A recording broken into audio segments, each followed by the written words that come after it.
fun interview, man. Like we spoke for more than an hour. We gave them a tour of their house. We were talking about nothing but games. Obviously, nothing but games. What I like about that experience was they mentioned how they started out as a podcast, and they wanted to be the IGN of the Philippines, which we never had. No? Yeah, we never had an actual gaming thing. I mean, there was something on TV, but no one really paid attention to it. Really? Yeah, you remember X-Play? Right. God damn. With Morgan Webb and what's his face? Right. X-Play. I know a Korean channel that would show StarCraft. StarCraft. Arirang. But no one really reported any game stuff here. The game magazines we have isn't actually local. Like we still have Electronic Gaming Monthly. Yes. EGM. We talked about that too. They showed it to me. They were talking about EGM and how they used to collect them. We never had anything like that. I remember one thing though. What? Was in the early 2000s, there's this magazine called Seeker. Oh. But that was more of tabletop. Yes. More of collectibles and tabletop. But we never had any gaming magazine in the Philippines. Yeah, local ones. We did have Nintendo Power though. Nintendo Power. You can get I remember you used to get those at 7-Eleven. Right. Because there's no such thing as a subscription here in the Philippines for that. You either get back issues or you get the really expensive ones. Yeah, I mean, you can. Same month. You can get subscriptions. But remember, Mother had Reader's Digest. Right. But you want to import stuff from Merca? Nah. No. That's how we got charged. That's how we got that phone bill from MTV. Right. Right. God damn, we're never gonna do that again. But also one of the things that I really liked about our talk was they wanted to remove the stigma of negative gameplay from Filipinos. Yeah. They specifically try to avoid MOBA games in particular because that's talking about salt mines earlier. That's a huge salt strip mine right there. Just one pass. It's a salt deposit. That's a salt bed for Filipinos. And I'm not saying that every Filipino is out there. We've had our issues. We've all had our moments of rage and being noobs at some point. Yes, pretty much. but that's one of my favorite parts that they talked about there was to bring together people through games and remove the negativity.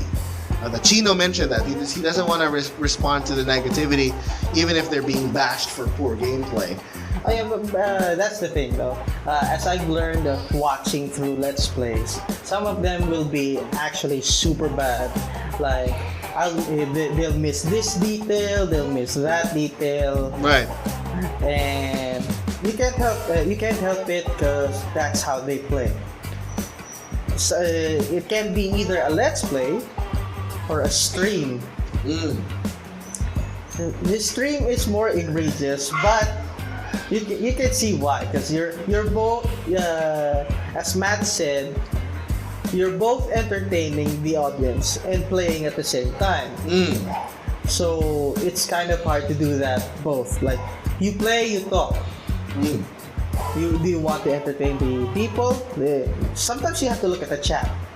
Yeah. Like take a break, pause the game, and just take a look at the chat. But with Let's Plays, you will find that in comments. Right. See, there's no really avoiding with poor gameplay. Like it's especially if you miss certain details. So best you can do is pay more attention to certain things. Right. I mean, they did say, and this is true also. You don't have to be really good unless you're streaming to show that you really are good.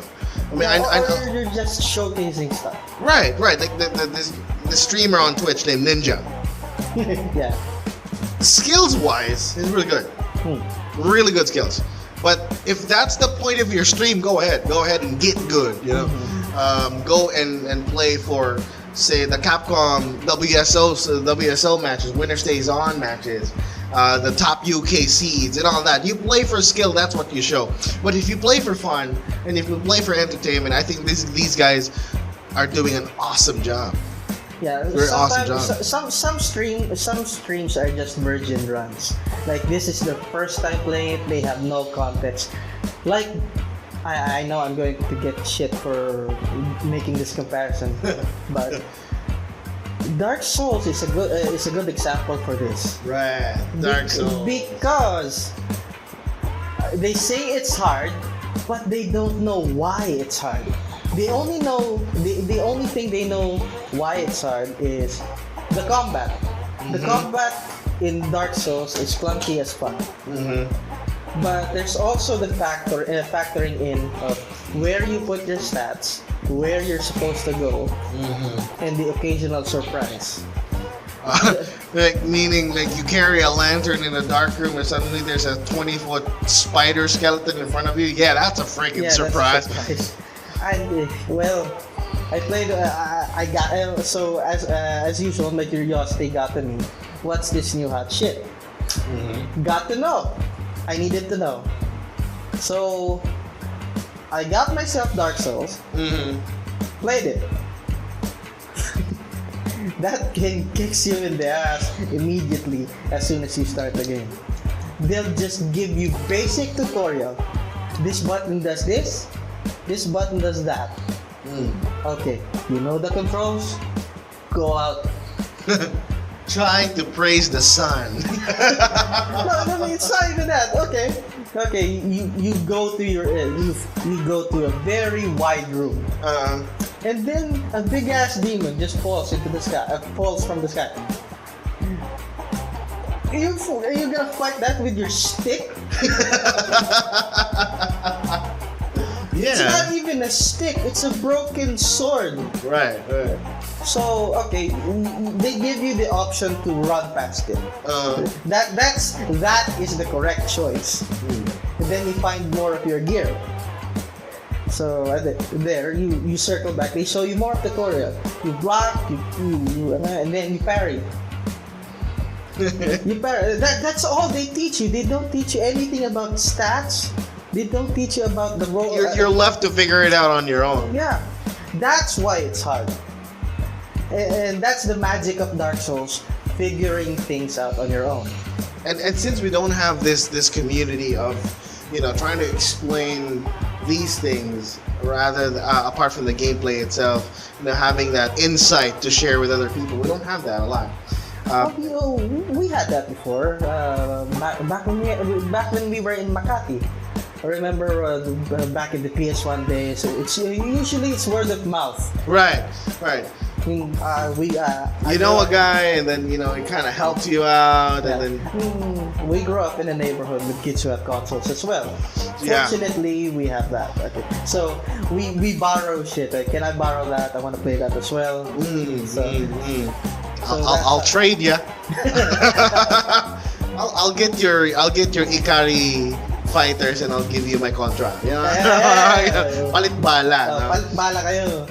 And then as you're making that trade, stage 3 may alien. Ako nga, patry.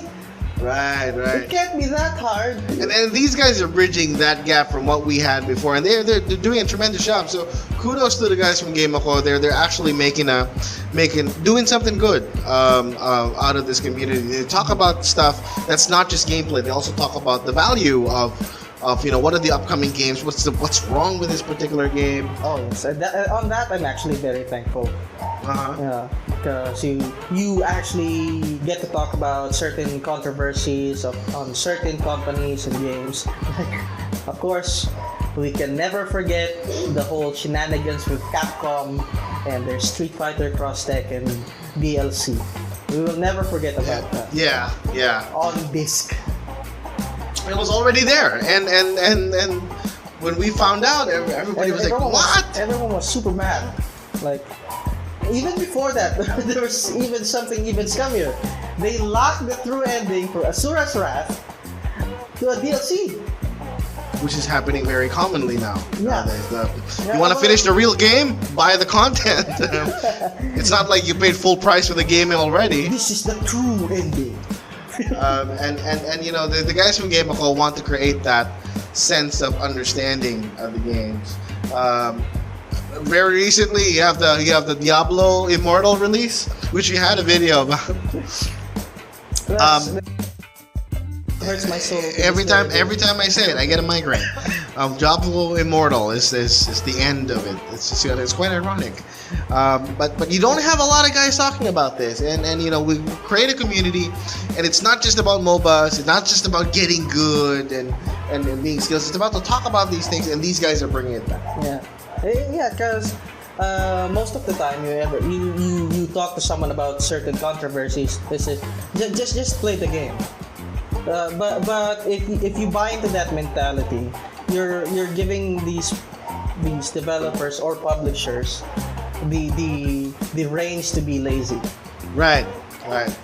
And thank you for being there, GameAko guys. And you know, these are the things that we want to talk about. How EA is riddled with microtransactions. How Blizzard is somehow now not attuned with their fan base.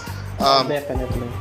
Capcom is now getting better with Street Fighter V. I mean, at release, it was not good. It was super not good. It was bare bones. It was bare bones. It was a rushed item. But comparing it to then to now, since season 3, it's more of a complete game now. Right. It should have been in the oven to bake some more. Right. But because everybody want to have that cookie, it came out half baked. Yeah, Capcom just wanted the new hot thing to come out right now.